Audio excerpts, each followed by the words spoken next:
رمضان المبارک کے بعد ذوالحج کا مہینہ اسلامی مہینوں میں نہایت اہمیت کا حامل ہے۔ ذوالحج کا پہلا عشرہ نیکیوں اور اجر و ثواب کے اعتبار سے عام دنوں کے مقابلے میں بہت اہم ہے، جس کی فضیلت قرآن کریم اور احادیث سے ثابت ہے۔ قرآن مجید میں آتا ہے وَيَذْكُرُ اسْمَ اللَّهِ فِي أَيَّامٍ مَّعْلُومَاتٍ، اور معلوم دنوں میں اللہ تعالیٰ کا نام یاد کریں، یعنی کثرت سے اللہ کا ذکر کریں۔ صحیح الترغیب والترہیب کی حدیث ہے، رسول اللہ صلی اللہ علیہ وسلم نے فرمایا دنیا کے دنوں میں افضل ترین دن 10 دن یعنی عشرہ ذوالحجہ ہیں، اور ان دنوں میں کیا گیا عمل سب سے افضل عمل ہے۔ رسول اللہ صلی اللہ علیہ وسلم نے فرمایا اللہ تعالیٰ کو کوئی نیک عمل کسی دن میں اس قدر زیادہ پسندیدہ نہیں جتنا کہ ان دنوں میں پسندیدہ ہے، یعنی جو بھی اچھا کام آپ کریں گے، یعنی عشرہ ذوالحجہ۔ صحابہ نے کہا اے اللہ کے رسول، کیا جہاد فی سبیل اللہ بھی نہیں؟ کیونکہ کرنے کے کاموں میں سب سے افضل کام اللہ کے راستے میں نکلنا ہے۔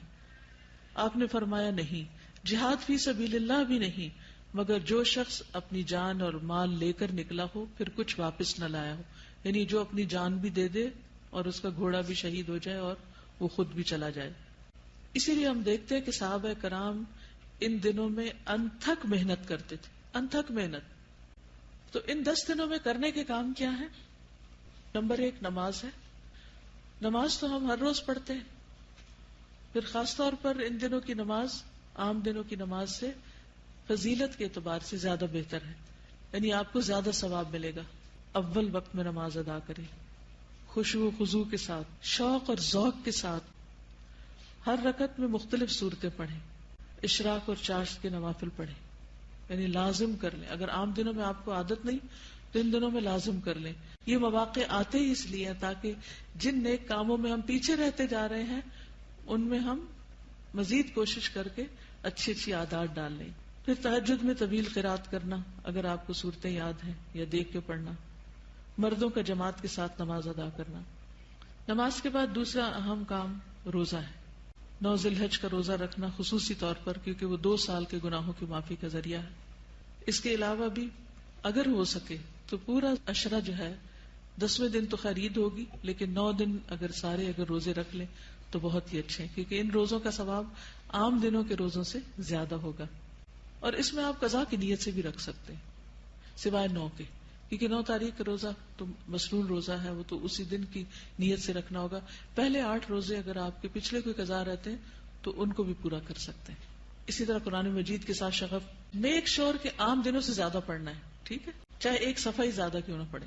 پھر اسی طرح کام کاج کرتے ہوئے مختلف خوراک کی قرات سننا، نئی صورتیں حفظ کرنا، حفظ کی دہرائی کرنا، قرآن مجید کا ترجمہ اور تفسیر پڑھنا یا سننا۔ پھر ذکر ہے، تحلیل، تکبیر اور تحمید کا اہتمام، صبح شام کے اذکار کی پابندی، استغفار اور ذکر کی کثرت، درود شریف پڑھنا، مقبول اوقات میں دعائیں مانگنا، خصوصاً عرفہ کے دن۔ پھر صدقہ و خیرات، ہر روز کچھ نہ کچھ ضرور صدقہ کریں، چاہے چھوٹی سے چھوٹی اماؤنٹ ہو۔ ان دنوں میں جو صدقہ کریں گے وہ پورا سال صدقہ کرنے سے زیادہ افضل ہے۔ زکوٰۃ کی ادائیگی کا اہتمام کریں اگر آپ کی ڈیو ہے۔ زائد ضرورت چیزیں صدقہ کریں، اگر ہو سکے تو گھر کی صفائی کر لیں، اور ایکسٹرا چیزیں ساری الماریوں سے، دوسری چیزوں سے جو بھی زائد جمع ہو گیا ہے اس کو نکال دیں۔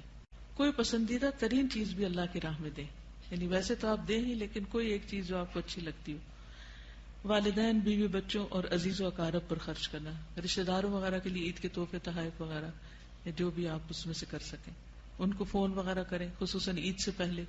عام دنوں میں اگر نہیں تو عید سے پہلے یا عید کے دن، وہ بھی 10واں دن ہی شمار ہوگا۔ پڑوسیوں کی خبر گیری، ضرورت مندوں کی مدد، اجتماعی بھلائی کے کاموں میں والنٹریلی خدمت انجام دینا۔ قربانی تک ناخن اور بال نہ کاٹنا، کیونکہ اگلے 10 دن میں ایک بال بھی نہیں اتار سکتے آپ۔ پھر عید کے دن کی سنتوں پر عمل کرنا، عید کی نماز کا اہتمام کرنا، اخلاص نیت سے قربانی کرنا، قربانی کا گوشت کھانا اور دوسروں کو کھلانا۔ پھر متفرقات میں نیکی کا کوئی موقع ضائع نہ کرنا، بے مقصد کاموں اور باتوں سے پرہیز کرنا، گناہوں سے بچنا، یہ کچھ کرنے کے کام ہیں جن کو آپ کر سکتے ہیں۔